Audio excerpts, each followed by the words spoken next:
Cheers, boys. Cheers. All I know is I'm literally sitting here and I'm watching that video, and all of a sudden I start hearing a duck and a goat on my other screen, and I was terrified because I was like, wait, when did they add sound bites into our video? So there's that. How are we doing this evening, fellas? Whew, man, off to the races, man. We got college football back. We had a great week one. Well, college football had a great week one. Yes. Us gambling, maybe not so much. And but hey, it's good to be back. And I was trying to hunt down like a little pie I could be eating, humble pie. But good Lord, I got to answer to some of my predictions there. SpendMyDollar, good to have you here with us, brother. Yeah, glad to be here, man. Just had to miss last week, but I know you guys held it down pretty well. So I'm ready to get in here because I know, Doc, we don't know each other that well, but we got a matchup this week that we're probably going to become a little more familiar with each other. Huh? This is very true. Real quick, how was the concert? How did the brownie points go? We had a great time, man. I wasn't planning on working early Thursday. It's like when I booked this a couple of months ago, I was like, we'll go down, have a nice, afternoon, early drinks, dinner, to take our time coming back, but ended up like leaving like last minute, going straight there, eating dinner, concert, had a great time. And then up at 6 o'clock in the morning, driving back 2 hours. So it was better in theory than it turned out, but we had a great time. I want you guys to know that I lit a candle for my week one picks, and hopefully, hopefully this candle will give me some mojo here later on in the evening. Right. Got a little mahogany apple candle. So, we're gonna get things kicked off. We're gonna get things going. We got a little news to talk about. A little bit of news I want to get started on, guys, real quick. Playoff expansion. Playoff expansion is coming. They finally decided to drop it. So this is going to be our new, 12-team playoff system coming when they say, was it 26? 26 tentatively, right? But they're going to try and hammer it through sooner if they can. I think they try to push it in the next 2 years. I think when Texas and them go to the SEC, I really think they'll try to hammer it in then. But yeah, this is our future right here.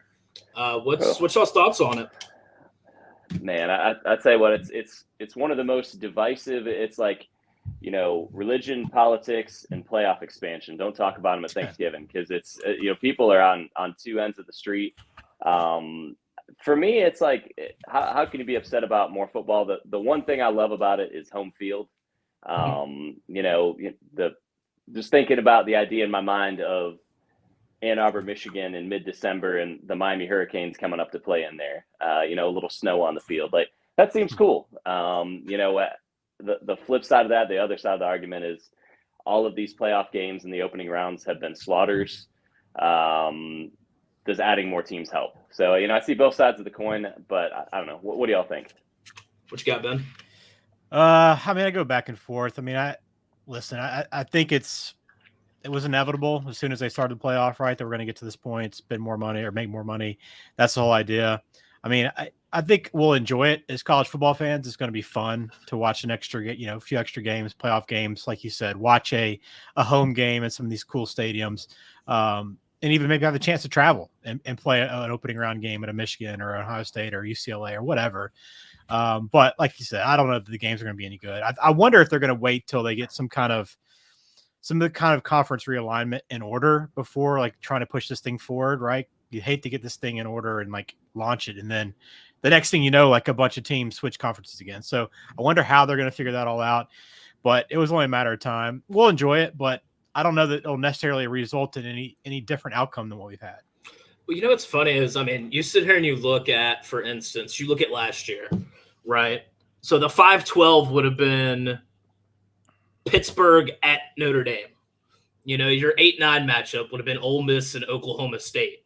I think it's going to be very interesting. Like 6-11 would have been Ohio State, Utah. It's just Baylor, Michigan State would have been the 7-10. And so it's just like you look at that from last year, and it's like, is this really a good thing? Because, we've always said it, and it was just like last year, the top 4 teams, Bama, Michigan, Georgia, Cincinnati, Oklahoma State really screwed themselves losing to Baylor in the Big 12 championship game. And it's like, had they not lost and had they won that game, I do think that they jumped Cincinnati. I do think this will finally put to sleep the conversations of, well, should we have gotten in, the Notre Dame talk, which honestly, in my opinion, Notre Dame's going to be damn near a shoe-in every year as long as, they stay independent, which who knows if they're going to do that or not, So, I think it's good and bad. But with the direction that college football is going with, the mega conferences and everything like that, we'll see. But then, you also got that flip side of the coin where it's like, just how many SEC schools are they going to try to cram into here? It's gonna be half the playoff, right? Yeah, go ahead and put in Alabama and Georgia in there every before Absolutely. you figure it out. Then we'll see the other 10 teams after that. But I do think like the opening round games will be really good, right? 8-9, 5-12, 7-10. Those will be really good. Yeah. But can the winner of the 7-10 game, can they realistically come out and beat the 2 seed and then win another game against the top 4 team? I mean, there's not many teams in college football that can beat 2 top 10 teams back-to-back weeks. Forget the bye or whatever in between, but back-to-back weeks, but 3? There's no way. I mean, it's impossible. I think there might be one long shot that it happens at some point, but in 20 years, you might have one of those we'll call it a play-in game, actually make it to a championship. What up, Morning Brew? My thought though is like, so if we do this, this is coming for sure. This is going to add an extra 2. This is going to add an extra 2 games to the slate. So are we cutting off 2 games at the front end, and we're only doing 1 non-conference game, or how's that going to work? For the future. That's a huge question. Are you going to go 1 game and then straight into division, conference, all that kind of stuff? I mean, how do you break this down? Man, in a perfect world, and I have no idea the plans they have for it. I think you almost have to cut out a game or 2 because at a certain point you have a college kid playing an NFL season, 18 games. I mean, that's crazy. Of course, I mean, if we go back 20 years, they're playing 9-10 regular season games. So I think if you cut out like cupcakes, so I mean, if it gets down to where teams aren't going to schedule bad teams, but at the same time they might want to, because it's like, I don't want to take a risk at a loss, because if I get to the end of the year at 10-2, I probably can sneak into that 12 seed. So it'll be interesting to see how the whole market and everything shifts around to make it work. Yeah, and we talk about this being good for college football, right? But you point that out, you lose those games against, the Central Michigan game or Eastern Michigan game or whatever, Alabama and whoever they play. That's a lot of money that's no longer in those schools' pockets. So as good as it is for maybe a handful of teams, it's really bad for a lot of other teams in Division I FBS. So we'll see how that plays out. But the other part too is what happens with conference championship games, because it's hard to justify having. We'll just use to current day example, Alabama, Georgia. In 5 years it could be something different, but let's use today. Could you imagine asking them to play an SEC championship, then go into a playoff where they have to play? There'll be a 1 or 2 in that scenario, probably, or 3 or 4, but still having to play all those extra games, and then forget about if a team goes in there with a couple losses into a championship game and then gets knocked out, maybe with a 3rd loss potentially, and doesn't make it in. Whereas if they had not played that game, maybe they did. So, but there's a lot of money on the line. So this is a big balancing act, and these guys are making a lot of money to make those decisions. But I am curious how it all plays out. Let's not forget also, the SEC is going to 16 teams in 2 years. Yeah. And, they're breaking that down into 4-team pods. So is the conference championship going to be a semifinals and then a finals for those pods? When these conferences start to get larger, are you going to have pod semifinals to see who plays for the conference championship? So, I think they're doing a lot of things to, I don't know. It's odd how it's all going to work out, in my opinion. Yeah, it's definitely it's like an NFL structure, but with I've heard like the 2 power conferences, right? And you have the TV networks to split off, and they're kind of have their sides now, and it's like it's set up like the AFC, NFC almost, right? When these 2 conferences finally, maybe the dust settles, and we'll see how it shakes out. I don't know that it ever gets to that point, but I could see it where you do have, to your point, like within the conference, those playoff games, the conference champ, then the conference champs play each other for the national championship. Who knows? Right. And as we're done with this, I'm done with this. We are going to get into our week 1 breakdown. And honestly, I think that's where I want to start. It was not the best. It's not the best. Like, in my opinion, it definitely wasn't the best game of the week. In my opinion, it was one of the worst. But it's like, I want to start with Oregon and Georgia. You know, there's so much to talk about there. So much to talk about. Where's that graphic at? I got a little graphic for this, a little fun graphic that I want to pull up. I'm gonna start with you, Nelly, because you were so passionate about this Oregon Duck team. Man, well, you know, it's one of those things where, you know, kind of looking at that 4 slot coming into the year, felt like that was really the only one up for debate. Now, you know, we oh man, geez. You know, shout out to EJ, our graphics guy. Said, dude, "Yo, I want a duck hunt style graphic for this," and that just absolutely slayed. So, you know, that's awesome. Bravo. Oh man, but you know, say we come into the year and we're looking at that 4 slot, and it felt like the 3 teams were already decided. After this weekend, maybe that isn't the case. You know, to the good doctor's point, you know, it looks like we might have a little more parity this year, trying to scramble for those last couple slots. Oregon had all the pieces, difference makers at all 3 levels on defense, fantastic O-line, and really the missing piece was good quarterback play. And I decided to go out on a limb and say Bo Nix would provide that quality quarterback play. You know, basically from the start of the game, he throws pick, and it was all downhill from there. So, I mean, that was a bloodbath. Georgia it looks like they finally have ascended to their spot where Alabama, you know, they wanted to make an Alabama the East, where they don't rebuild, they reload. Right. And I mean, that defense is a hurricane. It looks like Stetson took a huge step forward. The mailman delivered. The mailman slinging the rock all over the place. Georgia looked like a complete team. It looks like they're rambling towards 12-0, 12-0. Who knows? But that's just kind of how that felt. Oregon, it's a bad situation for them too, because Oregon, let's say they win out, it's going to be really hard to wash that game out of the mouth of people making decisions for the playoff. Is saying, hey, you know, even if they throttle teams down the stretch, are they going to get slotted in that 1-4 matchup against Georgia and get annihilated again? I don't know. That's my 2 cents.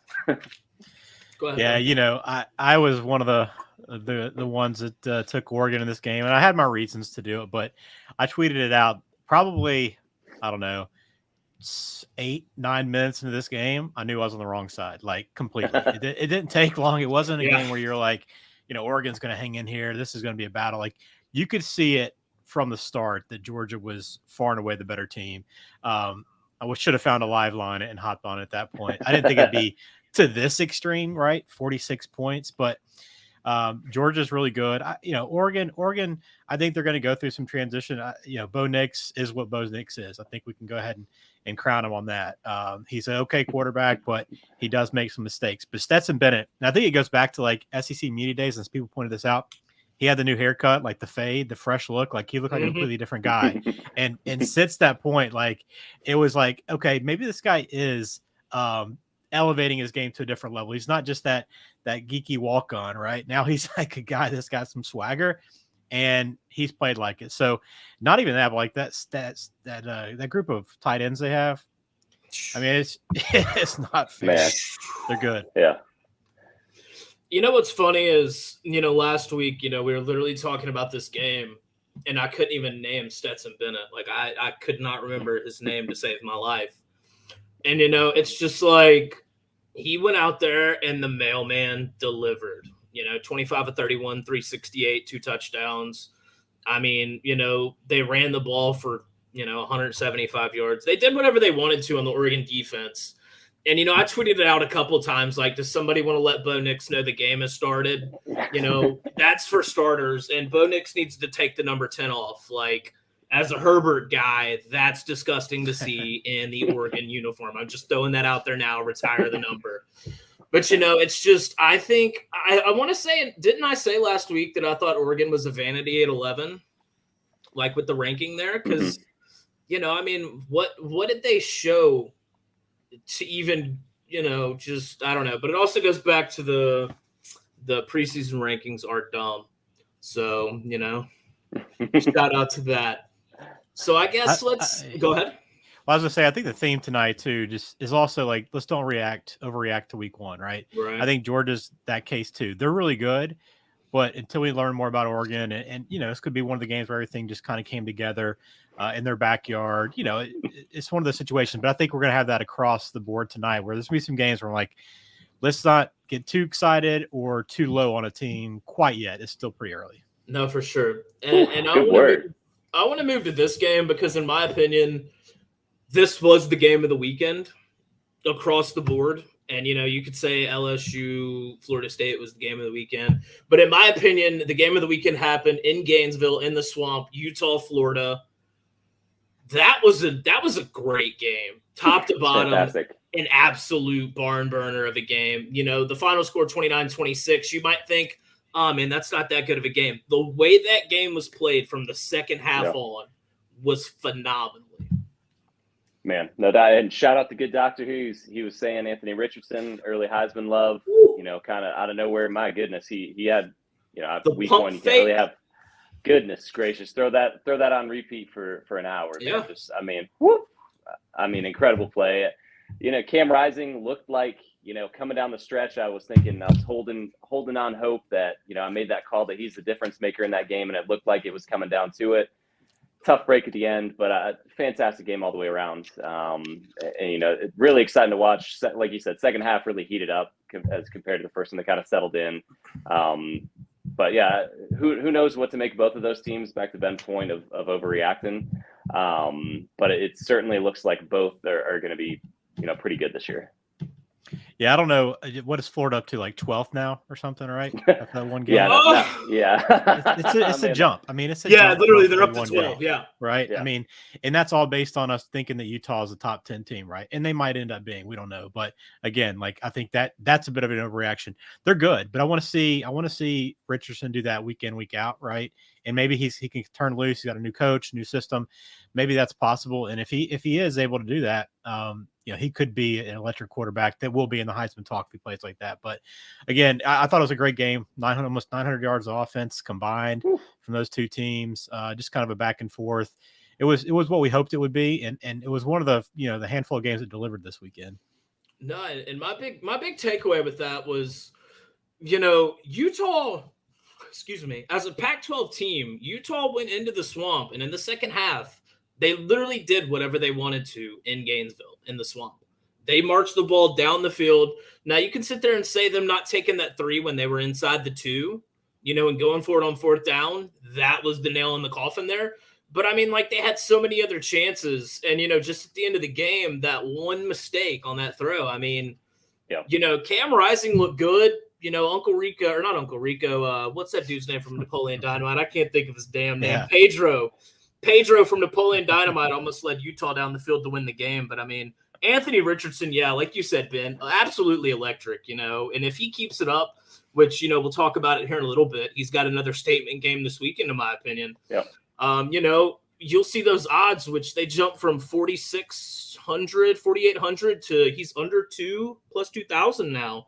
Yeah. And the Heisman after 1 week. So, him and Stetson Bennett both legged up, in my opinion, this weekend as far as eyes on it. But they've been saying that Richardson's a top, a first round pick, since before the season even started. So, that was just a great game in my opinion, and that's about all I got to say about that. To me, this has a feeling of one of those games the SEC haters will point to later in the year and be like, well, Utah wasn't even that good to begin with. This Florida win it was at home in Gainesville. It was hot. It was a great place. And they barely snuck out a victory. That's how this one feels to me. Yep. But I don't know how good, Florida, we projected to be kind of top half of the SEC, but not a team that we expect to compete. Now they might, but, I just think this speaks more to the vast difference between the SEC and the Pac-12 right now. This was the Pac-12's team, right? For most people, they thought this was the team to put up there to compete for a championship. And now, they're not out of it by any means right now, but this is definitely, they're clawing back and having to essentially run the table for the most part in order to make it in. Yeah, they're top 2 teams coming into the year. 2 teams, hoping with aspirations in the playoff get absolutely, one gets annihilated on the East Coast, the other loses the heartbreaker on the East Coast. So Pac-12 in a tough spot right now. Yeah, no, absolutely. Real quick, I want to touch on a Thursday night game. West Virginia Pitt was electric. That game Thursday night, that was a back and forth between, a backyard brawl, back and forth battle between those two teams. And, it went down to the very last play. I honestly think Pitt really should have, blown them out. But, West Virginia just stayed in the game. So, I just want to touch on that real quick. I thought that was another really good game. That was a really good kickoff to the weekend, that was. So, I don't know if you guys had any thoughts on that one. Yeah, I mean, super fun Thursday night. Great kickoff to 5 straight days of college football. Backyard brawl delivered. It's one of those, you can see it everywhere. People writing, I don't want to have to wait 11 years for this. It's one of those games you can watch, and almost jumping off the screen is how much everyone there hates each other. It's fun to watch a game like that. And, I think Graham Harrell dialed up an awesome game. Shout out last week as we learned he's back in college ranks. But, West Virginia really had their chances, even though, to your point, I think Pitt did outplay them. They had their chances to get it done, but they just really blew that game.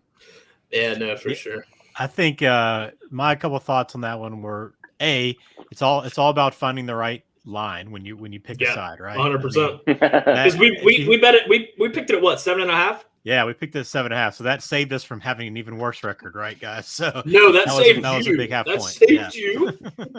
So that was one point. But I thought overall, like, West Virginia's a little bit better than we thought. And I think CJ Donaldson, their running back, the freshman, like, that dude looks like a dude, right? He looks like a guy that he should be. He only got 7 carries.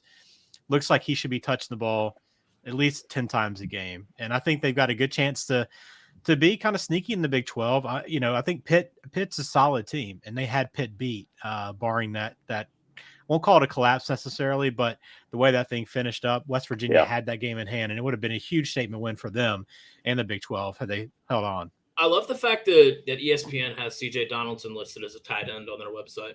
Yeah. I think that's what he's like listed by, like, according to them too. They were talking about it all game too, but he runs the ball like a man.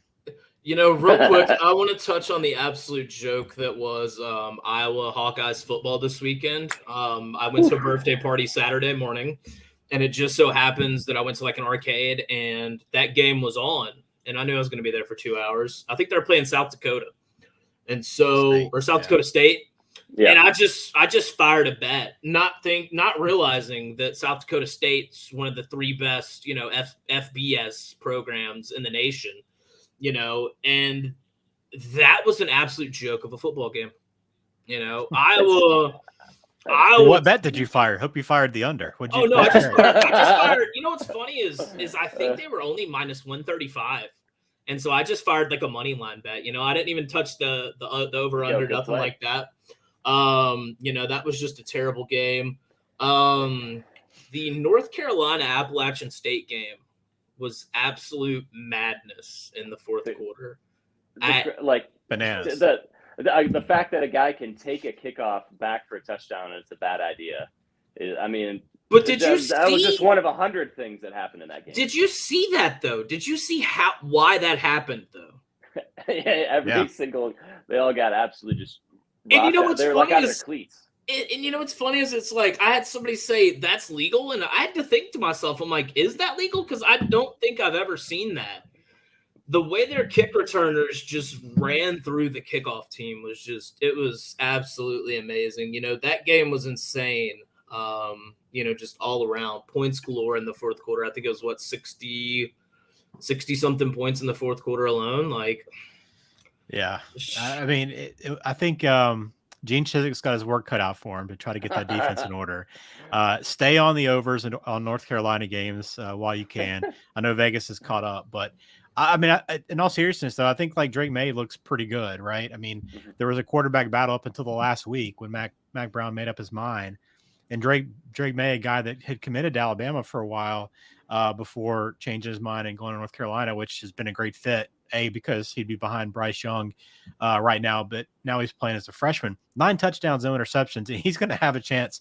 He's going to have to throw for 300 yards a game to keep them in it. Yeah. So I think they're a little bit better offensively than I think some people would have thought, but defensively, we thought there'd be an improvement there on that team, but there's not yet. And that FAMU game was like hey, maybe it wasn't a big deal. Don't worry about it too much. It's an opening game, to now like that was a sign that this defense has some trouble. Right. Yeah, and like to piggyback off the FAMU game is, Jackson State held them to like 3 points or 10 points or something like that. While like that was like going on, like that was on the Sunday game. So I was like watching, I was like, man, this North Carolina defense could be one of the worst ever. It's truly incredible. Yeah, no, 100%. I want to touch on one more before we get to Sunday. The Arkansas-Cincinnati game was a damn good game Saturday afternoon. A lot of people, well, myself, I didn't think Cincinnati stood a chance of keeping it within 10. And, they didn't score a point in the first half, but they came out firing in the second half. It was 31-24.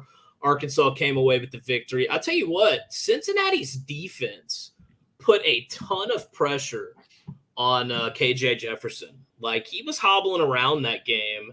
And, shout out to Cincinnati's defense. I know it doesn't show it, but they really did well. And Ben Bryant, the Cincinnati quarterback, actually really showed up in Fayetteville. And that was a game that, honestly, in the second half, really could have went either way, in my opinion.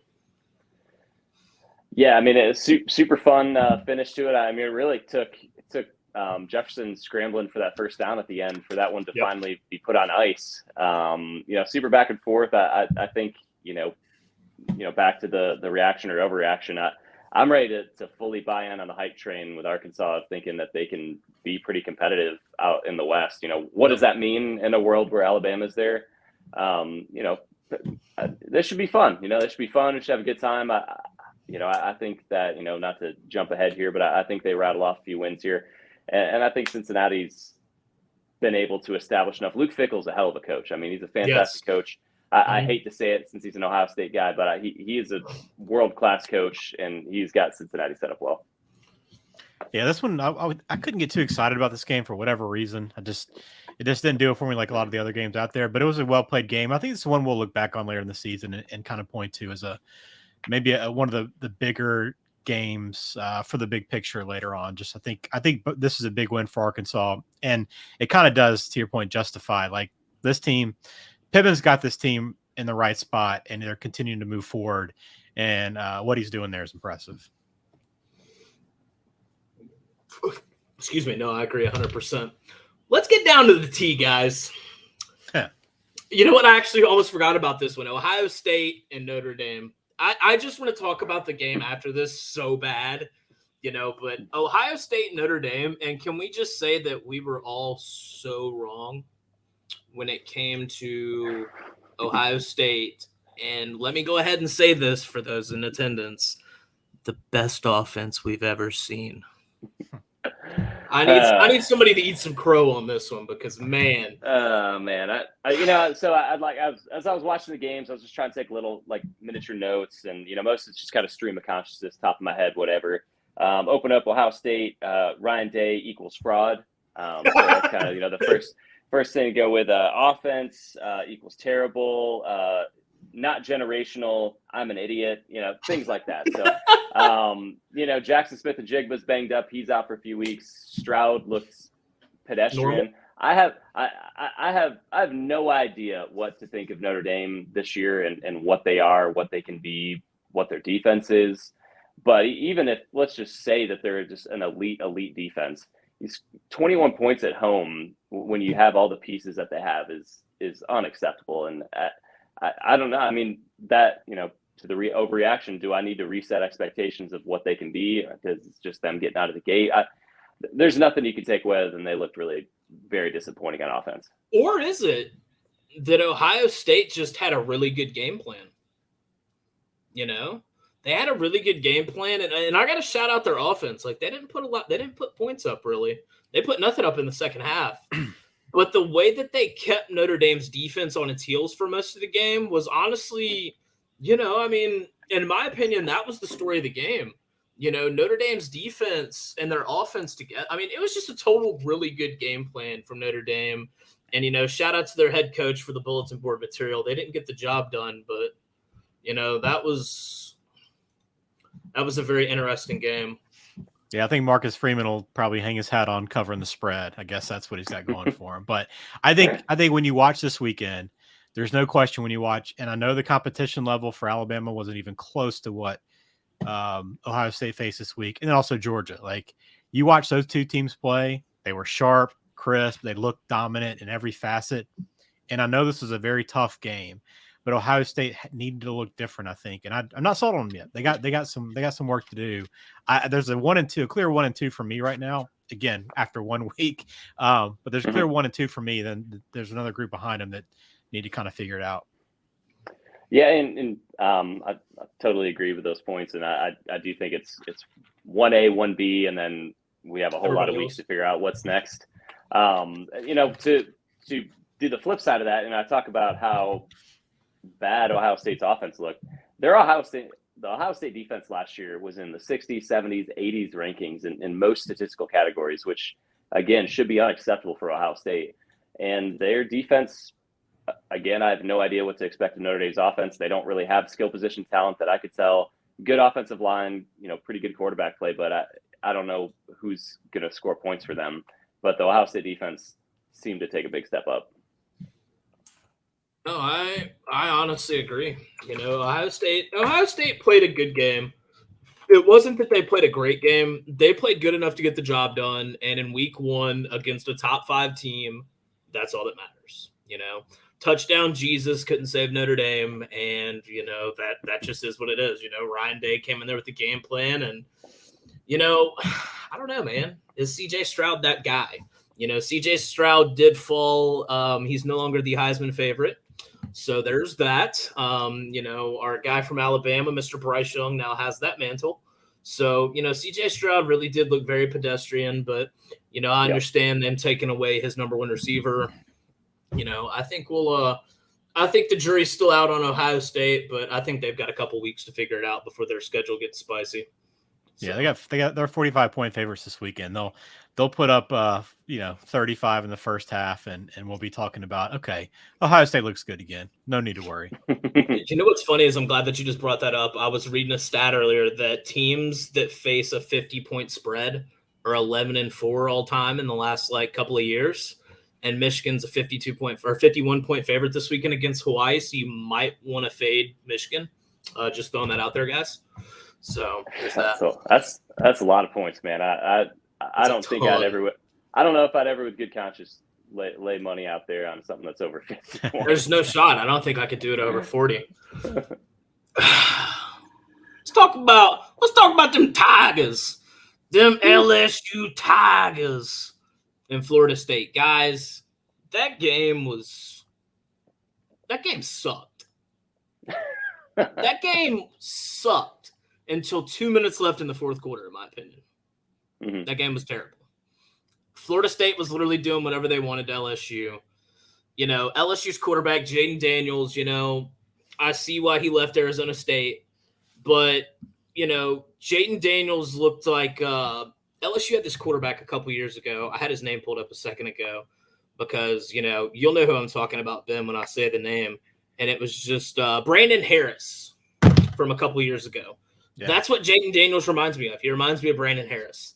A guy that can scramble around and make a couple throws, but other than that, he's not leading this team to victories himself. Props to Florida State, going to New Orleans in the Superdome and literally doing whatever they wanted to Brian Kelly and that, LSU team. And God help that special teams unit at LSU because I know they've had a bad week. Man. And, that game was so wonky. I mean, heck, the ramifications that come out of it. What Boot, out here talking about deleting all LSU stuff from his social medias. What does that mean? He's just like, I'm done with this. And then you look on, my timeline for Brian Kelly was, all right, he's going to make it probably 4 years. He's going to make at least one playoff, probably win a New Year's Six Bowl, and then everyone is just going to kill him, and he's going to get run out of town tarred and feathered. He seems to be ahead of schedule. So I don't know if he's going to make it that long. He needs to get his. It's a brutal fan base down there. He needs to get him into shape. He's a great coach.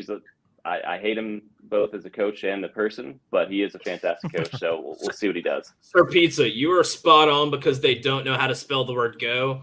I live down here, and every time I see something that ends in EAUX, I just want to freak out because it just grinds my soul, to the core. Those two teams, it was a fun game in terms of brands, but I don't know either one of this. Like, I don't know that Florida State's any good yet, right? Like, the big win, they celebrated it, but like if they go 6-6 this year, is he not going to be surprised? Probably not. No. And on the other side, LSU, my goodness, Coach O ran that program into the ground, and there's never been a guy in college football history as fortunate as he was to have all the stars aligned that one season. Yeah, it was thanks in no part to what he did. And I still can't believe what they were able to accomplish. And look what's going on there now, right? I mean, this is a program where guys are quitting on their team after one game and boot. I have a question, Ben. What? Go ahead. Is this because you're a Bama fan, or is this truly like our Bama side? Is this really how you feel? No, feel free to argue for Coach O if you got one. If you got an argument. All I can argue is Coach O talk like this, and go Tigers.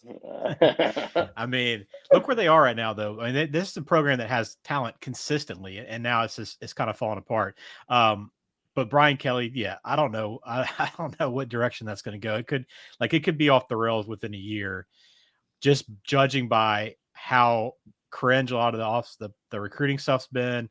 Yeah. His accent stuff, and then now like the media's talking back to him in press conferences and disrespecting him. I mean, it doesn't take long for somebody to turn on you, and if the media and the SEC in the South and Louisiana is turning on him, you don't have many people on your side at that point. Man, I swear I was like going back in my head when that happened. I'm trying to think of the last time, or if I was trying to remember a situation where media was so emboldened to disrespect a coach in such a public way. I mean, that's crazy. I mean, that's really that's mind blowing. And it's after week one. I don't know. It'll be very, for me as someone who has no horse in the race, I'm gonna be very excited to watch that whole situation down there. Oh, I can't wait. And I've actually forgot to wake up on Tuesday morning and listen to local radio because I feel like that would have been amazing to listen to, But you'll have other opportunities. Don't worry. Trust me. I know because, honestly, I do think they are one of the worst teams in the SEC, honestly. And that's just my opinion. Yeah, no. And I mean, I don't think that helps much. Just a slight touch on Clemson and Georgia Tech real quick. Clemson looked really sluggish until, a couple minutes left in third and then really turned the burners on. I can't really tell much from that game, so that's really all I've got to say on that. It's basically exactly what we thought so far. In my opinion, Cade needs to trust DJ more, or Cade needs to come in and start getting some play time here because you can't trust a guy to just dump off and dink and dug down the field when you got a playoff level defense. And I don't know what level offense right now. No, for sure. And so, that defensive line is a hurricane. It is, I mean, it's going to eat people alive and it's going to win games on their own, but they got to sort that offense out or they aren't going to get to where they want to. Yeah, I'm with you. I don't know how many people trust, even Clemson fans, trust DJ if they need a big drive or they need to lean on the offense for a game, if they trust that to happen right now. I mean, he's a good kid by all accounts and talented, but it just hasn't clicked there for whatever reason. No, the greatest college team from the South will always be the South Central Louisiana State University Mud Dogs. Hell yeah, brother. No, I agree. Clemson's got the pieces there. I don't know. It's so weird watching Georgia Tech not run the triple option anymore. That was my main takeaway from that game the other day was, where I really miss the triple option. All right, we're going to get into a little new segment, a little stock options, who you're buying, who you're selling this week. Ben, I'm going to start with you. Oh, here we go. Me. We had the funk. Yeah, I'm trying to think. Let's see. So I'm buying Georgia. I had my doubts, not doubts as much as like I just kind of took a wait and see approach on how good they would be. Just because target on the back, reloading.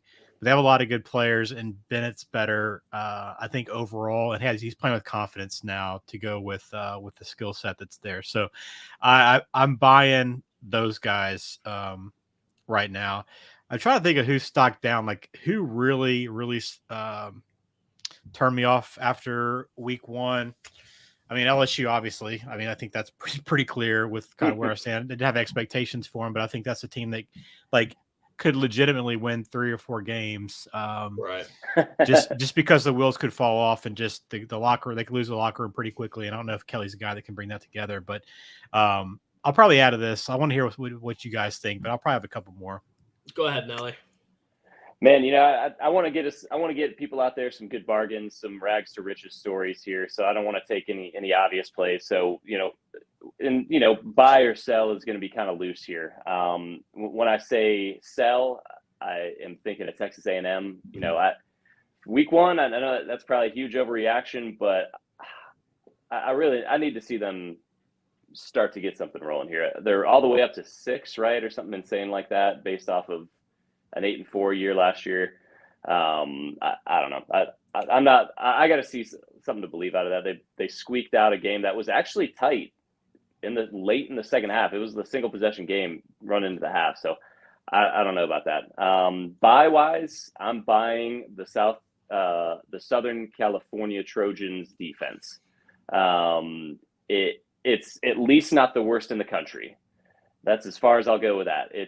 They impressed me from the standpoint of, I think, as we saw other teams scuffle in the Pac-12 out the gate, maybe they actually can do something in the conference this year. Offense is what we thought it was, but a defense not stepping onto one rake, falling over and stepping onto another, and then falling into a pool like they did last year was a big step up for them. All right. Well, interesting. I'm buying the SEC, man. They came out this week and I'm buying the entire conference, top to bottom. Like, it was a no-brainer until LSU played Sunday night and lost that game. But, I mean, they literally went undefeated up until that moment. If LSU had won, then the SEC would have been a completely unblemished conference in week one. I really do think it's the haves and the have-nots, and the SEC is full of teams with haves, even freaking Vanderbilt.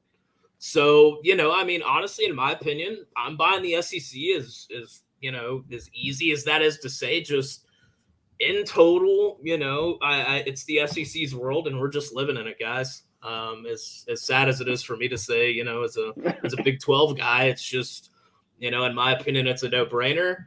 And I love that you said the USC defense, because I'm selling USC as a whole. I'm selling USC as a whole. We have literally put Caleb Williams and the USC Trojans on a pedestal after them beating Rice 66-14 at home. USC is now a top 10 team because of this victory. What are we doing here? Like, are we that desperate to have a Pac-12 team in the top 10 every week? Is that how we're going to play this out this season? Because USC beats up on the Rice Owls? And Oregon falls from grace, and so does Utah. Like, is that really what we're doing this year? To me, it was just, I don't know.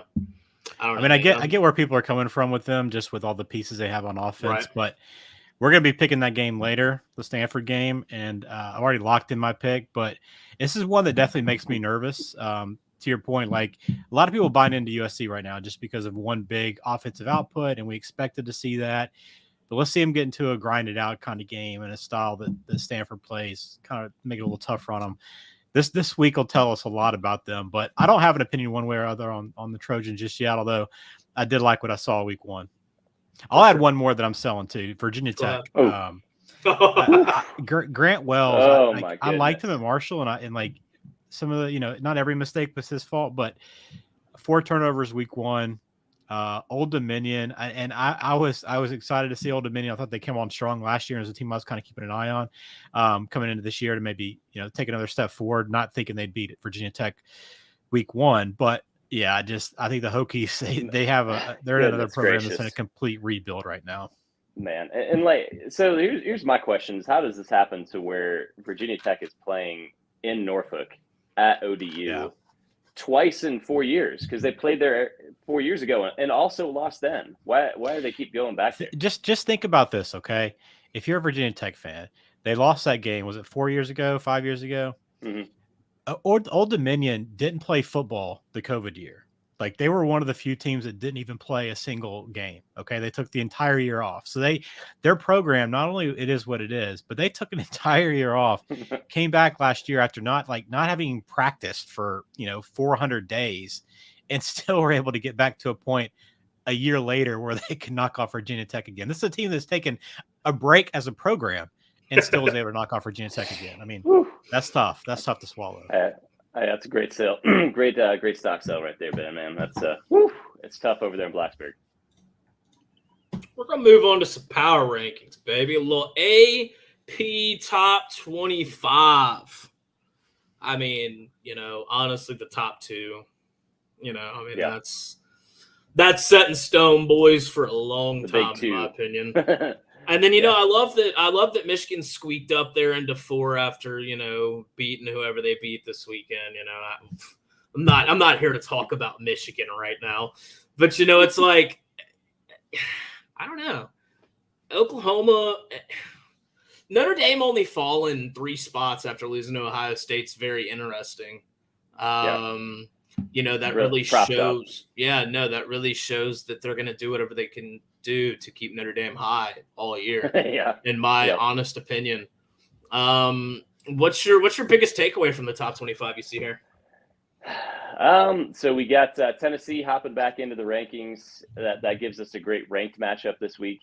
Going up into it's in Pittsburgh, I think, right? And what else we got on here?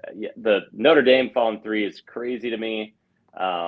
Continuing to see Florida at 12, which I know we mentioned already, is just bananas. I mean, that's great. I guess they're a little more super reactionary week 1 where you can have a team move that much when they're 1-0. Wake, good to see them still ranked. Hartman's back. It's good news for them. Give them a chance this season to do some damage.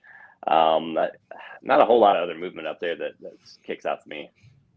Yeah, a couple of teams that I think could be underrated right now. BYU, and we're going to see what BYU has this week, the next couple of weeks. But I think they're a little low at 21.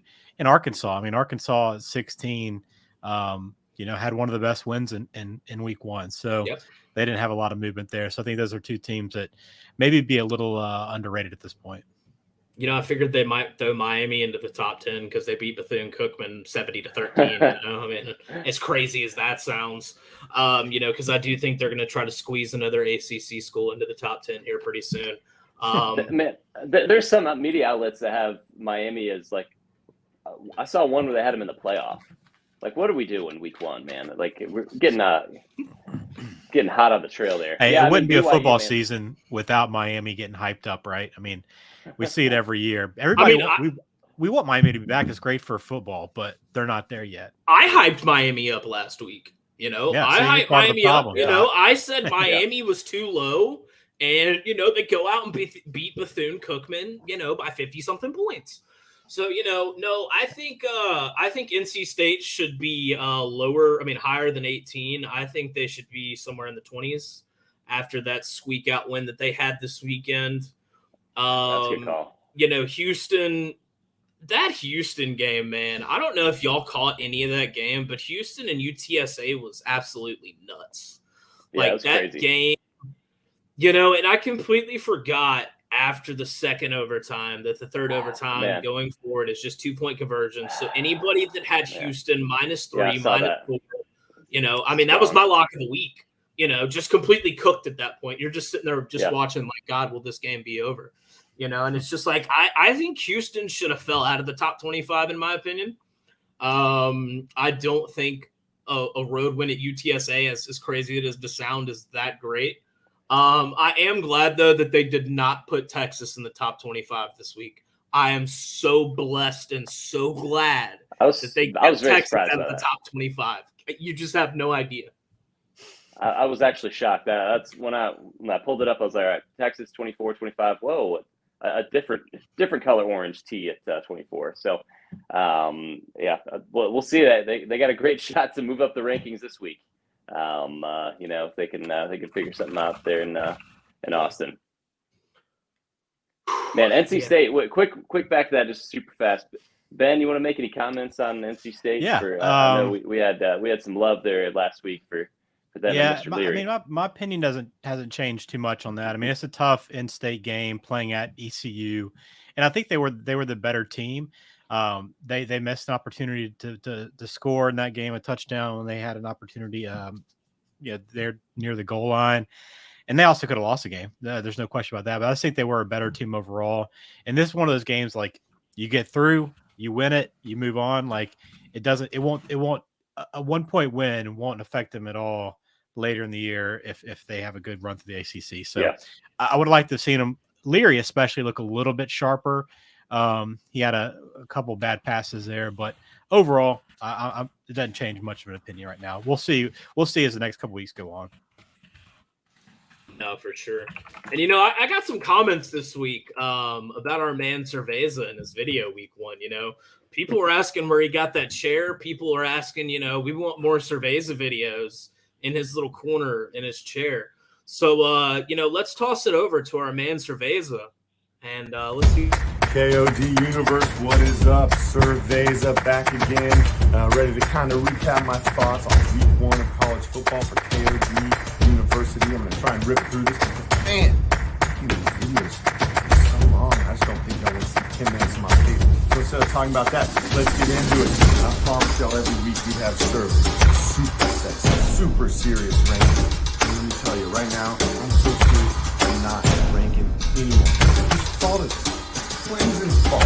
They were ranked number 4. Clemson came in ranked number 4. Off of what?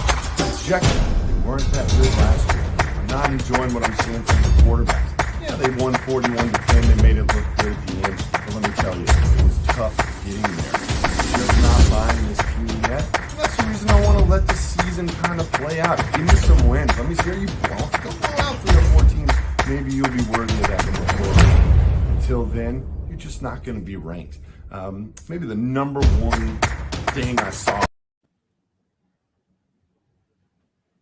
Ooh, back.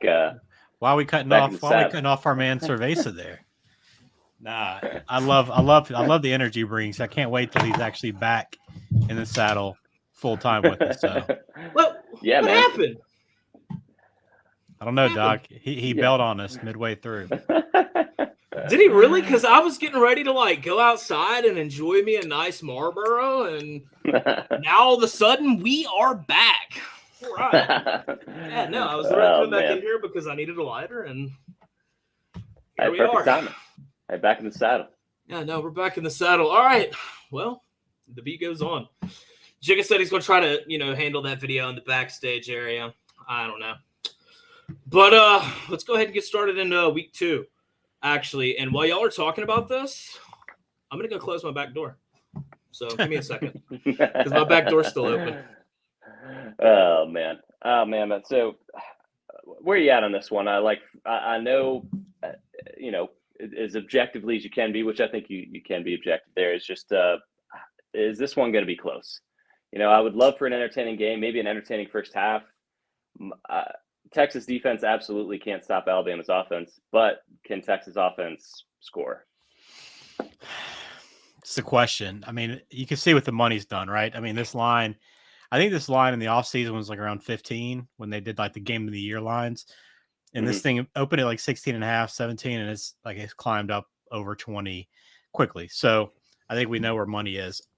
Listen, to me, I think it's all about a first-year quarterback, right, going against Alabama. It's shown to not be successful. It's been a bad recipe. It's been a disaster for a lot of teams, and I think that's going to be the case. It's going to be tougher. And this defense, to me, this team, and again, I have that background as an Alabama guy, but I try to look at this stuff fairly like partially. I just think this team this year is locked in to a different degree. The guys that are leaders on this team are having a very business-like approach. Will Anderson, I think he's even said like, we've got something for these guys. We'll kind of show them early on, like we'll make them uncomfortable. And I think they can do that very easily. Like last week's game, and it's Utah State, and I knew Utah State was bad, and they're not a Utah State team like we saw a couple of years ago. But every aspect of that game was just complete dominance, right? Defensively, Bryce Young just picking apart. Yeah. There's not the only thing that I still need to see from Alabama is they have a playmaker on the outside. They're still a little short at tight end because Letu's still out with an injury. I don't know if he'll be back this week or not. But they have some good young wideouts, but I don't know if they have that game changer like a Jamison Williams, right, or Devontae Smith. They have got a lot of good, solid receivers, but they have that game changer. I think they have a couple at running back, Gibbs being one of them, but do they have that playmaker? But Bryce Young can spread it all over the field, as evidenced this past week, and I think he'll pick apart that defense. When I look at the spread, here's the way I look at it. I think Alabama's going to get 40. Can Texas score 20 and stay within that number? And I don't think they'll score 20. Nelly, did you talk about this game? Yeah, I'm hoping that in my mind, I'd like to see competitive first half. I feel like it's kind of where I think it's at. It's a noon kick. Is that right? It's an early kick. Yeah, they tried to get it to be like an evening game last year, but I recall with Fox having the game, they said no, they wanted it to be an early morning kick. So they want to dominate the first half. Yeah, they want big noon kickoff having the game. So, they want to dominate that part. So that small aspect could, just because it's an early game, could somebody be sleepwalking? I think, unfortunately, Bama is going to roll. I'd like to see Texas offense keep it as close as they can. Nelly, you want to see a close game, just don't be late showing up at noon, okay? Just make sure you're there so you can see it early on, because if you're dragging your feet getting your breakfast tacos in Austin this weekend, you might walk in down 14-0. All right, just going to put it out there. All right. I don't even want to talk about this, honestly. I don't, because I sat here this weekend while I was watching Florida and Utah, and I had the Texas ULM game pulled up on the old iPad, and Quinn looked like shit to me against a ULM defense that is ULM. He threw a pick in his first two passes, and then I feel like he really kind of played timid. He made some decent throws. I do feel like he overthrows his deep ball a lot from what I saw in week one. I don't know. Bijan Robinson, he's an electric playmaker, but we're not talking a Big 12 defense here. We're talking the creme de la creme of defenses. Will Anderson has given me nightmares already this week. It's hard to sleep thinking about, Alabama's defense. I don't know. I think it's going to be ugly. I do. I think the closest this game is going to be is at kickoff when it's 0-0. And then I just think it kind of falls apart. I don't think this is Sharks, Sark's comeback game, or, because the Saban assistant, we can't forget the Saban assistant record, that's something that's always looming in the back of these guys' heads, in my opinion. Kirby Smart finally slayed the dragon last year, but in my opinion, I think Alabama rolls. If Texas keeps this close, I will honestly be shocked. I'll be very shocked, in my opinion. If Alabama doesn't cover, I'll take this as a moral victory for myself. I think Bama's got too much firepower. I tell you what, though, Texas does have a defensive player, Overshown. He's a really good linebacker. I think that, getting him in some looks, off the edge. I do think that he might give Bryce Young a little bit of trouble. Not much, just a little bit. But I do like what you said, Ben, about, where's Alabama's, playmakers on the outside? Will they show up this game? Will they kind of, take a stranglehold on the game? So, we'll see. I got a quick story for you if you guys want a story time. Go ahead. So I used to work at ESPN. I had a bunch of guys that were Texas fans. So went down to Austin, 2009. Remember the year, right? It was Colt McCoy's last game at home. He had set all the records. We went and saw him play Kansas. So like, it was a pretty exciting time to be down there. First time I'd been down there. And these guys had worked.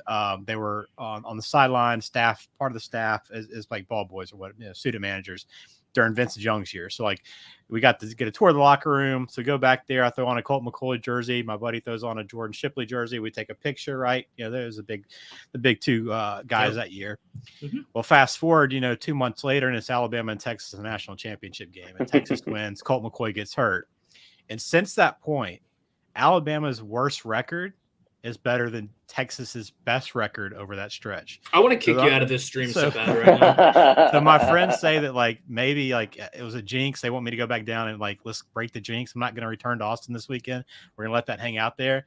But just know that like this whole thing started when I was in the locker room with on that Colt McCoy jersey. You know what's funny? You know what's crazy is I do 100% think Texas was beating Alabama in that game if Colt McCoy is healthy. Honest, I swear to God, I believe that. I think Texas was the better team that year. But that was 2009. That was 13 years ago. Whatever, that started the Saban run of dominance. Yeah. And, here we are. Thank you for hurting my heart this evening. Let's see here. You want to keep talking about this one, or do you want to move forward? Honestly, I don't want to talk about it anymore, man. I just don't like. Y'all want to run the video? Because I think Jigga's saying we got the video loaded back up. Y'all want to go back to Cerveza real quick? Let's give him a run. Fired up. Let's give Cerveza a run, guys. I'm removing myself this time.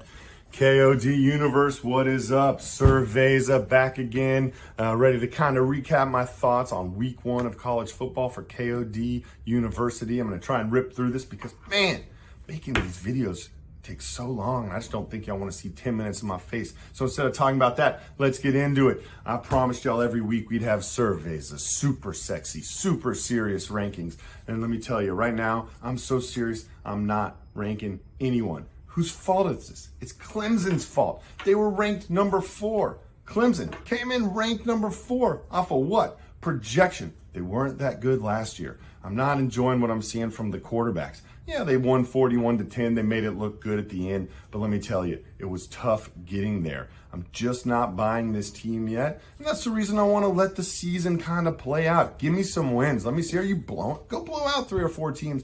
Maybe you'll be worthy of that number 4 ranking. Until then, you're just not going to be ranked.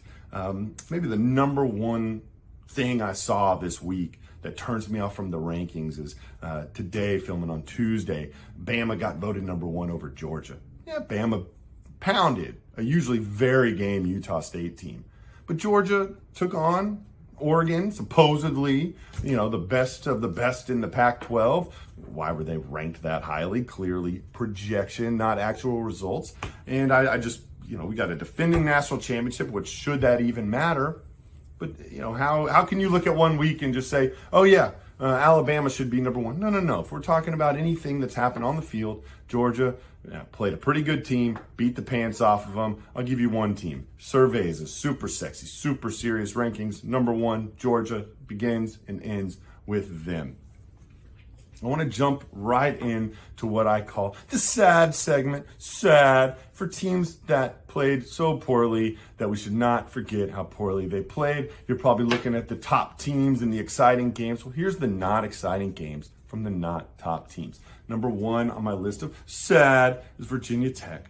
17 points against Old Dominion. Remember when Virginia Tech was this powerhouse program? Well, I don't know what's happened, but you can't go walking around the face of the earth, losing to Old Dominion.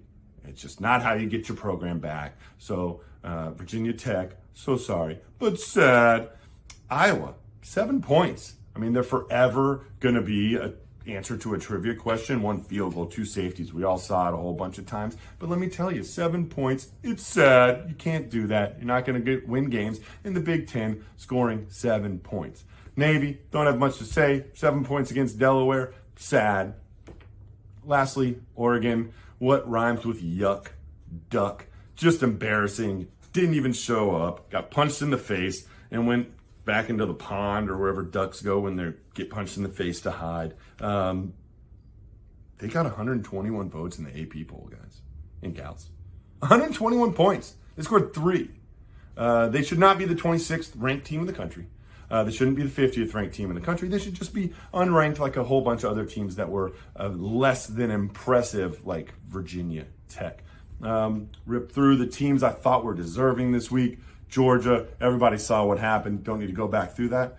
Ohio State played what we assume will be a pretty darn good Notre Dame team. Hey, Ohio State starts the season slow. I've lost a bunch of money on Ohio State earlier in the season trying to cover big spreads. And it's okay, guys. You just got to win the game. That's all that matters. Win the game, move on to the next week, keep winning. Let's go undefeated. Arkansas, gritty win against what we think would be a good team. Cincinnati off their best season in decades or ever and losing most of their players. I don't know how good Cincinnati is. So another team that started the season ranked when should they have been, but good win for Arkansas. I'll give them a little credit where credit's due. We'll see how Cincy plays coming out of here to see how good of a win it was. And Florida, I do expect Utah to finish with a very solid team, and that's a big win against the best in the Pac-12. So big ups for Florida. On the inverse of that, I'm most disappointed in Utah. You had a chance to really beat a team from the SEC, to go on the road. You were number 7. You needed to win that game, and you had it multiple times and you blew it. So very, very disappointed. There's a lot of teams to wait and see on. We got Texas, Bama coming this week. We'll see more. Michigan, great win. You got nothing till October. OU, nice win. No ranked teams till November. USC, big win against mighty Rice. Oh man, Rice so tough. There'll be games till October. We'll see A&M and Miami. Nice wins. In 2 weeks, we'll figure out, where those teams really stand after they got a couple games under the belt, and they go head to head. And I'll be there. I'll tell you all about it when I get back from Aggieland, assuming they let me leave, which I'm really hoping they do. Got a couple measuring stick games for this week. We got Baylor at BYU. We got Mississippi State against Arizona. I got Mississippi State big time on upset alert. Arizona brought in, do not tell anybody I'm saying nice things about Arizona. Seriously, nobody can know about this. Arizona brought in a lot of good transfers. I expect them to be a competent, well-coached football team. Does that mean 8 wins or 6 wins or 5 wins, which would actually probably be a pretty good season for them? But Mississippi State going across the country, Pac-12 after dark. I think after that U of A game, they might get a pretty packed stadium. Mississippi State's on upset alert. I got Tennessee looking to beat Pitt. I think that'll be interesting. Wazoo at Wisconsin. Wisconsin doesn't score a lot of points. Can Wazoo keep up, make them push the pace? Is Wisconsin going to have to score 40 points to win this game? And Houston traveling to Texas Tech. Houston had a probably pretty emotional, tough game against a pretty gritty UTSA team. Can they go up to Tech, who's without their quarterback, and show the country they might be the best non-Power 5 team? Can they keep it up? Kansas off a 40-point win going to West Virginia. We'll see what happens there. And Oregon State, who just beat Boise State, they're going to Fresno State. Early matchup to see who the best team in the Mountain West Conference is. Can Oregon State hold that mantle? Will be exciting to see. As I told y'all last week, I got Vandy over 2.5 wins.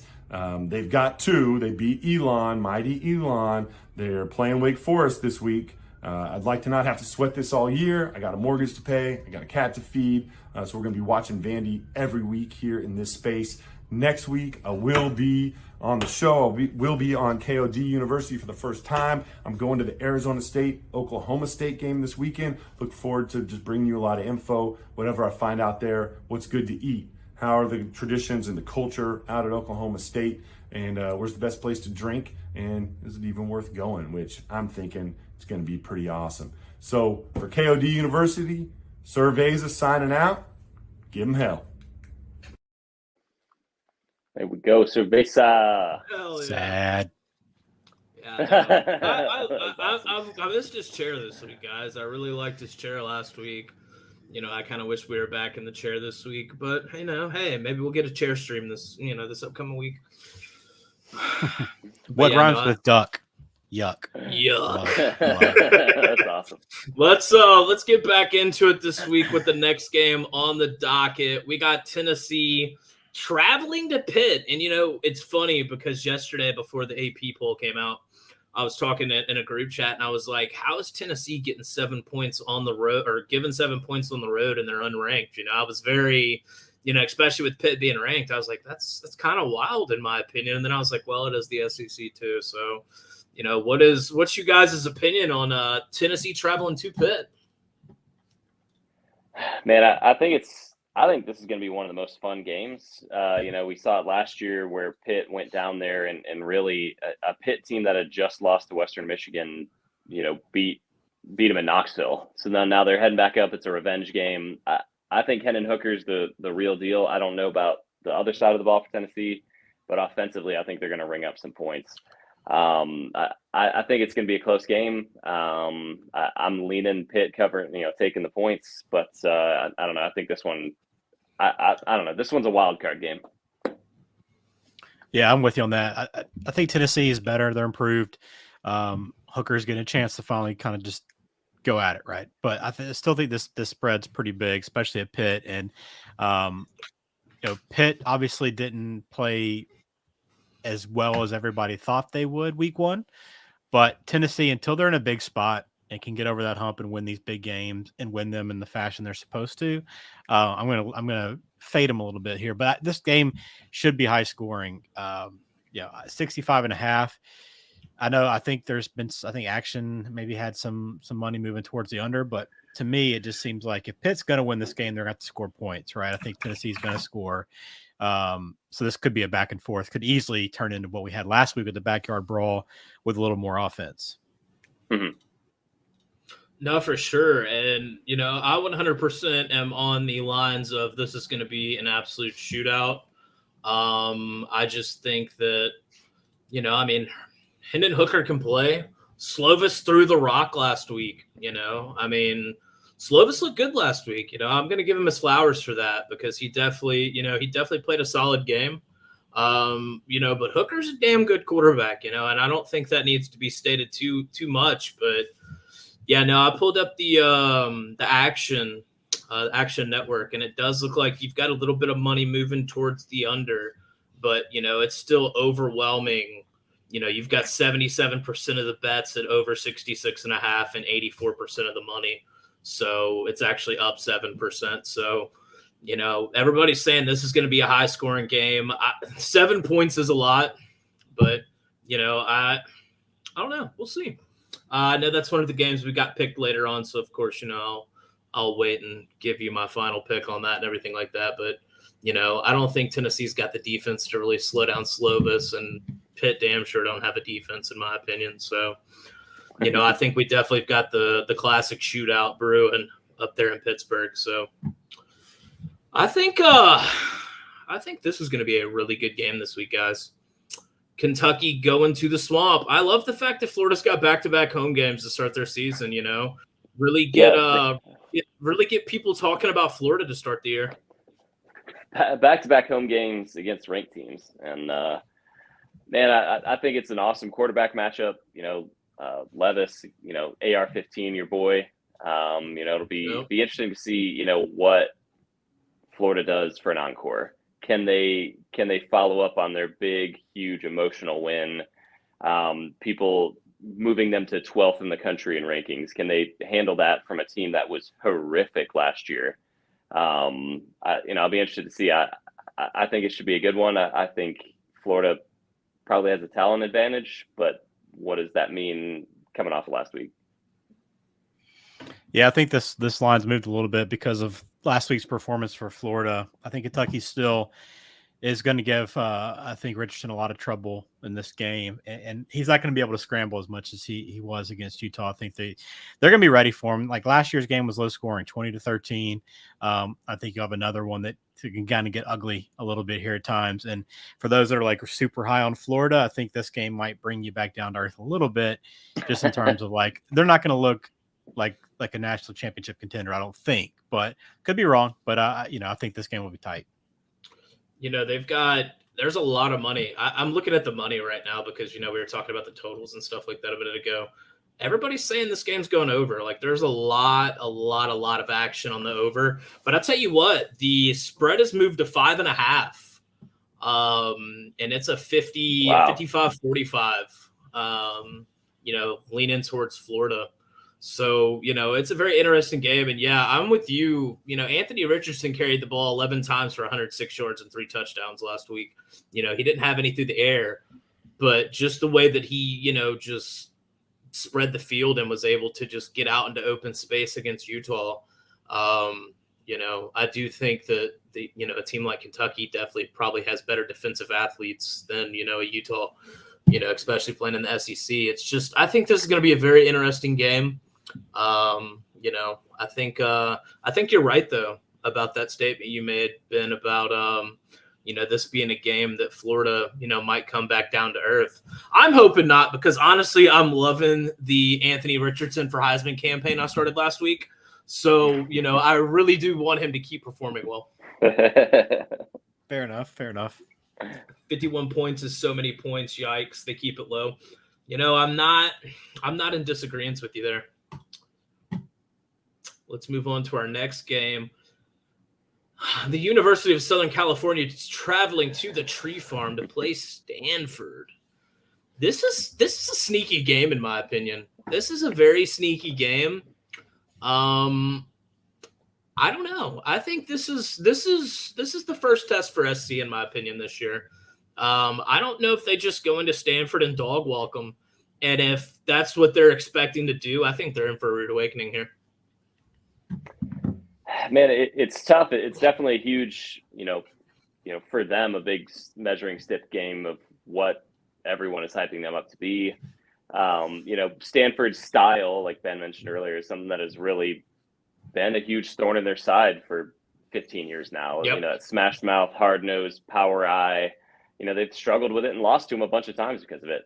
Right. On the flip side of that, David Shaw's struggling out there. I mean, that team, from a talent perspective, from just performance the last 3-year perspective, they have to get better or he's going to get axed. So, I would love to see a competitive game here. Really fun, funky 4:30, local time kick. Should be fun. Yeah, I wish this was like a late game, right? I wish this was the Pac-12 afternoon game. Yep. Yeah. Or give it to me on a Friday night. I would take this as a Friday night Pac-12 Absolutely. game too.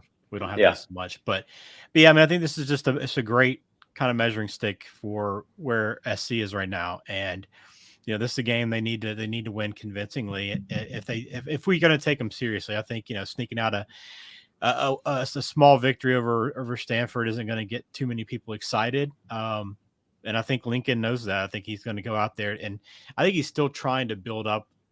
Not that he needs to build the program, but just in terms of like building the brand back a little bit and getting people excited about what USC football is again, Right. and running that Hollywood offense and scoring points and being flashy. This kind of game, like, they could really kind of damage that, but I think they can go out there and they're going to try to put their foot down to this team. But will they be successful is the other question. I think this is a Caleb Williams statement game.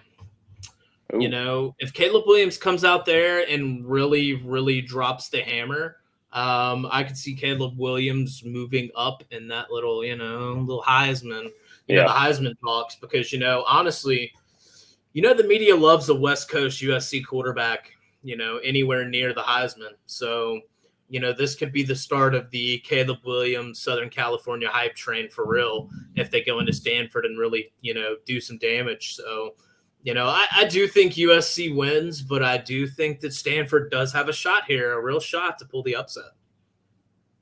No doubt. And we're moving on. I can't believe we're talking about this game, but the fact that they're both rated, Baylor traveling to Mormon country to play BYU this Saturday night. This is an interesting game, in my opinion. Man, talk about a late night treat. 10-15 kick. The fine people of Utah just had to go down and suffer in the swamp. Now they get the elevation advantage on this side. Obviously a team that would love to rub Utah's nose in it with a big win. I love BYU. I think that they are starting to they have an insane schedule. This is the start of just if they go undefeated, they will be in the playoff level of strength of schedule they got kicking off here. Baylor, they were my preseason pick to win the Big 12. So this is a super fun. I think it'll be a really exciting game. I think BYU pulls it out, but it's gonna be a fun one. Yeah, BYU looked good last week. I think this is sneaky the best game of the week potentially. In terms of like, at least we're going to learn a lot about these two teams. These are two teams both that could be top 10 teams later on this year. They're not getting the respect because they're not the brand that everybody's excited about. But BYU's been a good program the last couple of years, a really, really good program. And they still don't get quite the respect they maybe deserve. And they're playing a very difficult schedule heading into the Big 12, next year I think they join, or whenever that happens. So it's kind of a preview what that is. And it's kind of a statement game for them too, to kind of say, hey, we're ready to compete there against the top teams. But, with Oregon coming up next, and then, you got Notre Dame, Arkansas down the road. Yeah. BYU's got a tough schedule ahead, but this should be a really fun game. No, you're 100% right. And I was looking at that schedule when, Nelly brought it up first. I was like, holy hell, I didn't realize BYU's schedule was that tough. I'm not sold on Shapin as the Baylor quarterback. I think he's a pedestrian quarterback, and they've got Baylor so hyped up this year. I think Baylor's a decent team. I don't see them as a world beater. I do think if they do go to Utah, in the altitude and beat BYU, I do think that gives them a leg up heading into conference play. But, in my opinion, this is a BYU game for the taking, and the money's talking that way for sure. So, I think it'll be an interesting late evening game that I'll definitely enjoy watching. So, yep. Private chat. Real quick, one that we didn't touch on, Friday night. We got a little Friday night action, UCF at Louisville. That's a very interesting game. UCF, everybody loves UCF, man. Everybody loves UCF. I'm not going to lie. I love them. I think they're great. I love their program that they've got. There it is. There it is. Yeah. Louisville nice. Traveling to UCF, actually. Yeah, no, I think this is going to be a fun Friday night game. I love the ACC Friday night games or the Big Ten every now and then. They always give us a nice little appetizer for the weekend. Yeah, I think UCF's going to be pretty good this year. I'm a believer in Gus Malzahn and having an every other year big step up. To demonstrate himself. With a crash back to earth the following year. So I think UCF has a strong season. Malik Cunningham is fantastic at Louisville. The dude is a certified stud. He slings it all over the yard, runs all over everywhere. If Louisville pulls out the win, it's because he rings up a crazy game.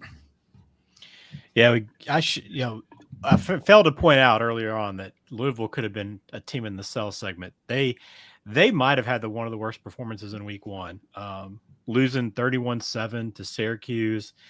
Cunningham did not have a good game, and I'm with you, Nelly. Like he's what guy that I expect to have a big year, and a conference full of good quarterbacks in the ACC. I thought he'd be among the best, but it's hard to deny and ignore what they did in week one. Didn't run the ball that well either. 13 carries for fewer than 50 yards. So overall, just not a great performance from them.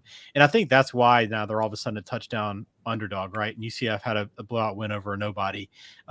So maybe this is another bit of an overreaction, but it's hard to ignore, like when a team gets blown out like that in week one, like just can they come back and actually respond? Because I know a lot of people were high on Louisville this year. And if you're one of those players too in the locker room that come with a season with high hopes, and you got a conference game of an opponent that hasn't been very good in recent years, you should take care of and ease into the season. All of a sudden it's like a wake-up call, like, oh dude, is this a bad team? Like what's in store for us? So I don't know about this one. Like, I'm really curious to see how Louisville responds this week, because this could be like a make or break between like a decent year and like Satterfield moving on somewhere else. I just think it's crazy that Syracuse, put a beat down on Louisville last week. I don't really have much to say. I think UCF should roll. So that's where I've got that. All right, guys, we're going to move on to our week one scoreboard. And y'all heard me talking about this all weekend. Our week one scoreboard.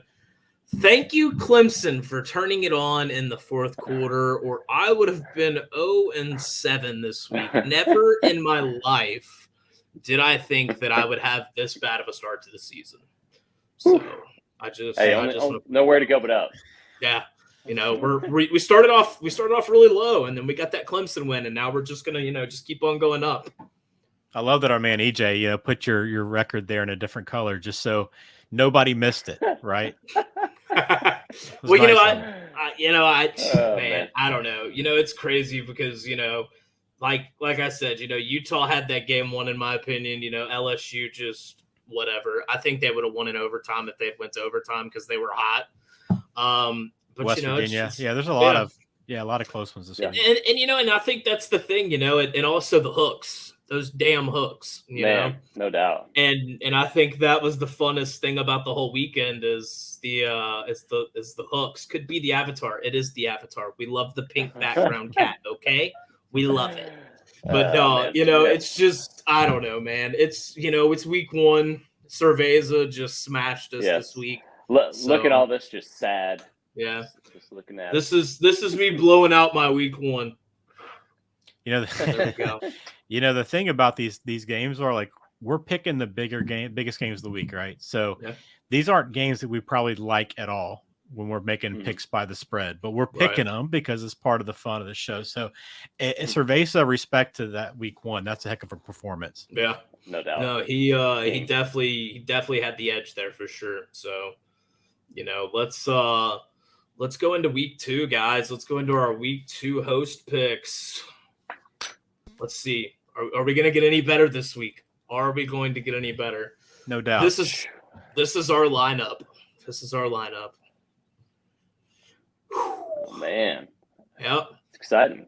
Yeah, so I like it. I'll give a couple quick thoughts. So like the UCF game, like back to that point, I can't hard ignore what I saw from Louisville week 1. So I think the line's too big, but I think UCF can cover that. We've already gone through Bama and Pitt. I think like the USC game is, I think, the one game this weekend that I'm just going to look back, and it's happened to me multiple times the last few years and go, why the hell did I believe that USC would cover an 8-9 point spread? It's happened so many times. With a better team, you expect it. You're waiting for that offense to explode, and then next thing you know, you're watching it's halftime, and it's like 17-17, and you're going, what's going on with this team? I know I'm regretting this pick already.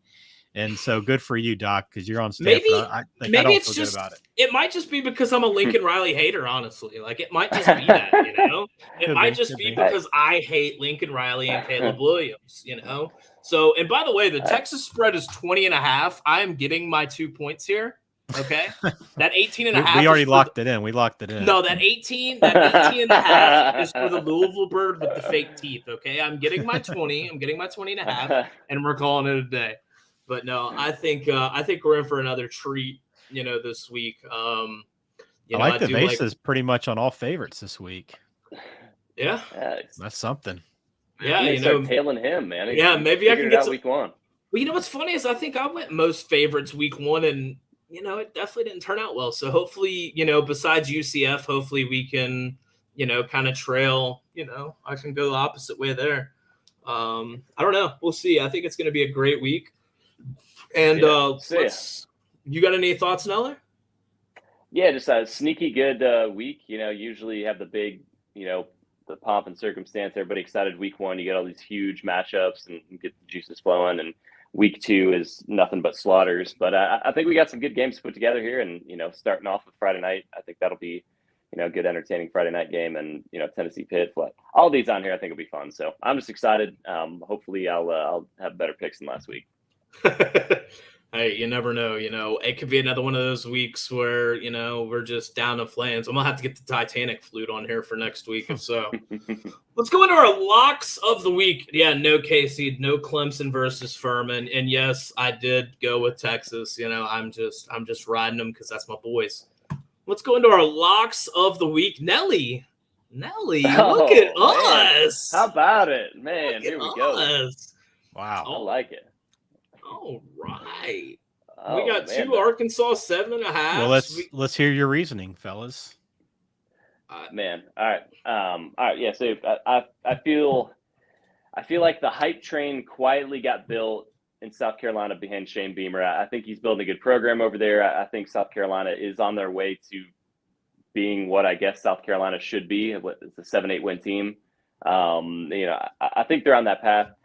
I think Arkansas has a chance to be really special again for Arkansas. 10-win season this year. I really liked what I saw last week. Tough, hard win.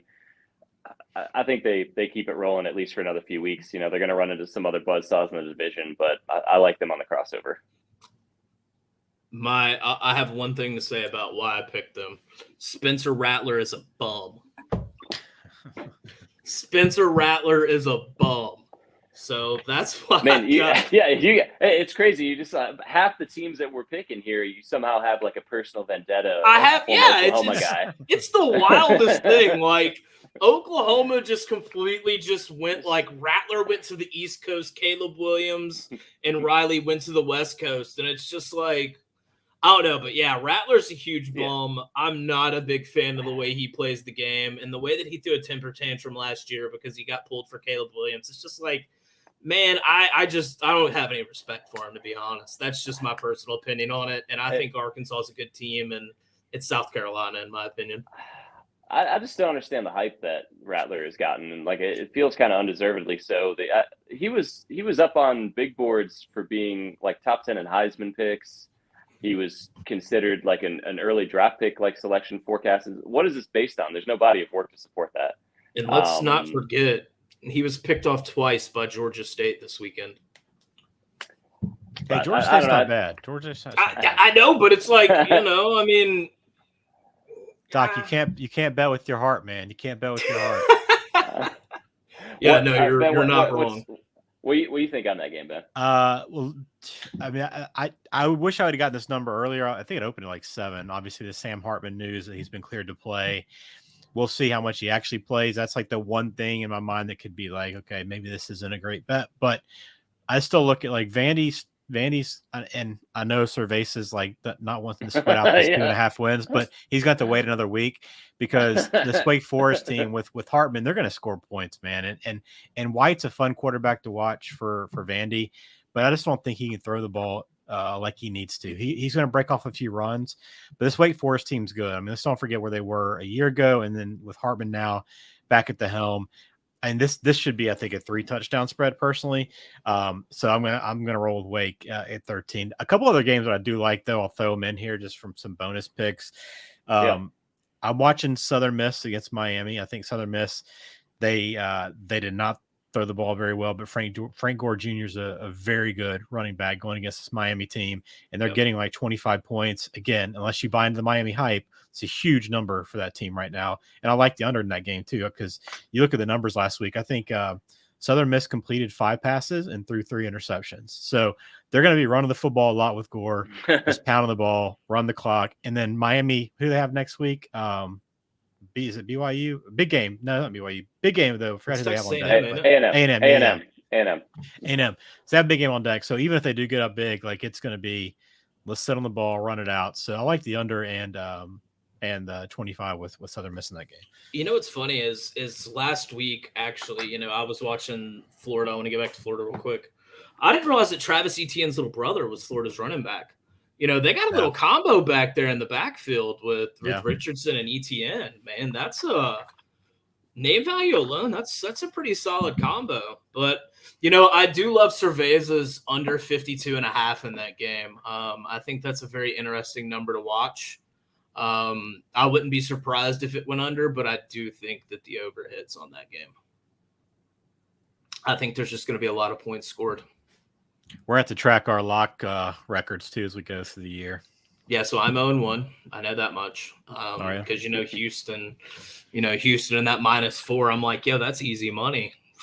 Yeah, okay. Okay. So, yeah.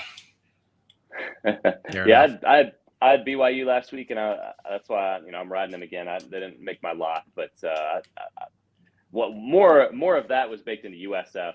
USF, put that down, put it on your betting calendar for next year.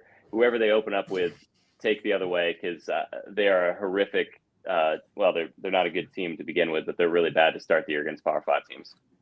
I'll give you a couple other quick bets too. I'll be looking at for Saturday for your game, Nelly, because Hawaii is awful. I mean, that defense is bad. Yeah. I'm looking at what Hawaii's total points are. Like if it's like 8 or 9, if it's over a touchdown, I just don't know how they're going to score.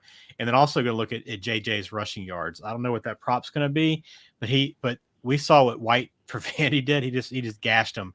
So they cannot. Their defense is already bad, but trying to manage that running quarterback is going to be bad news. And I just feel like Michigan's going to have their foot down at that quarterback battle, like trying to make a statement. Hey, it's my time to shine. Let me take over, break some big plays, some big runs. So that's a prop I'll be watching this weekend is over in the rushing yards there.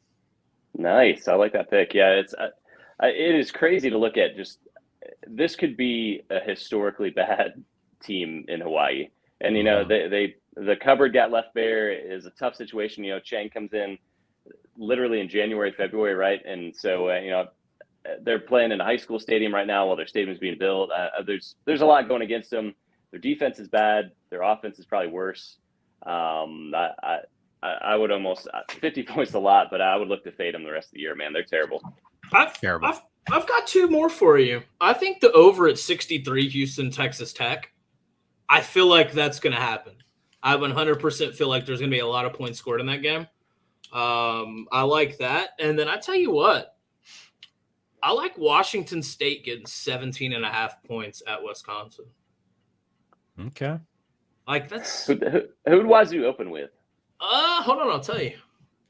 But 17.5 points for a Big Ten team, that's just kind of, they played Idaho. They won by a touchdown. Oh, God. Maybe I'm sitting here saying this out loud and it's just going to backfire horribly. But I was just kind of peeking through the games and I was like, that actually doesn't look like a bad spread. I'll tell you what somebody did say, though. The over-under in the Iowa State game, they were like, we should bet this down to like 30. Because can Iowa score any points and what is Iowa State going to do? I tell you what, be brave. Ride it with me. The betting the under is the working man's bet. It's it's hard, it's gritty, it's believing. And when that total is at 37, believe in it and take the under. That is going to be an ugly, ugly game. I'm going to watch it because it's Big Ten football, but it is El Assico. It is just two teams throwing rocks at each other. It's going to be, you look at the last few years' scores, but it'll be a 17-13 final. Do you think that Michigan covers this weekend? That's what I want to know. Do they get the 51 points? To Ben's point, it's a situation. This is JJ's first chance at starting.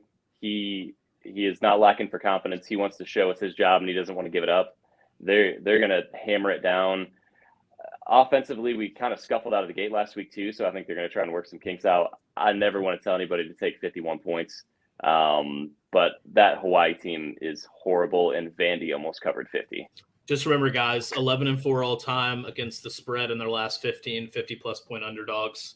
There's that. But the way I always like to play those games is like first quarter, first half. So really? Like if you find a number that looks pretty good there, like it's probably going to be 38 in the first half. So it's not going to be like it's not going to be like 20. So it's not going to be easy. But like that's a game where if you find like 13.5 for the first quarter, they could easily be up 21-0 after the first. So that's the way I usually like to play those if I look at them. But I just think that they're going to the offense is going to look good, but specifically at quarterback, I think he's going to shine there and take advantage of that defense that has struggled. All right. I think I'm done. I think I've said everything I need to say this week. Ben, you got anything you want to close with? No, I don't. I'd love to hear some picks if anybody has them in the kingdom. If you got any thoughts on those, we'll try to hop in Discord. I'll try to spend some time there this weekend. I enjoyed Discord. The Discord this weekend. We need to get that college football channel going. Yeah, no, that's a good channel. That channel was actually enjoyable, and you got some guys in there that were really throwing some bets down, and it was fun because we were riding the LSU sweat together, and there was a couple other sweats that I was riding with those guys, so it was actually a lot of fun. But I think what you got, Nelly? You got anything else? Man, I'm excited. Let's get to it. We got games. We got NFL back tomorrow. Friday night's kicking it off. It's football's in full swing. Let's enjoy it. Let's have some good football. Let's have some fun. Let's ride. Jigga, let's go. We got a duck race. Man, my money's on. I'm going with the Reds. I'm going with my money on red. Oh, that's my buddy's duck. I would love for him to win because he does not have an ETH in FT. I would love this. How is Jigga in the duck race? I typed in the chat on my personal account. Why am I not in the duck race? If he wins, this is going to be rigged. Look at this guy. No, Jigga's not going to win because he's in the front. I know duck races. He is not going to win. Uh-oh. Who do we got? Oh. We got Real Hoffbert making a move. Oh, man, this was a boring one. Oh. I was hoping for somebody to just come out at the very end. All right, Real Hoffbert. Nice, that's cool. Race. Yo, I used to do a shitload of duck races just for... I've done duck races for ETH before. I'm a gambler.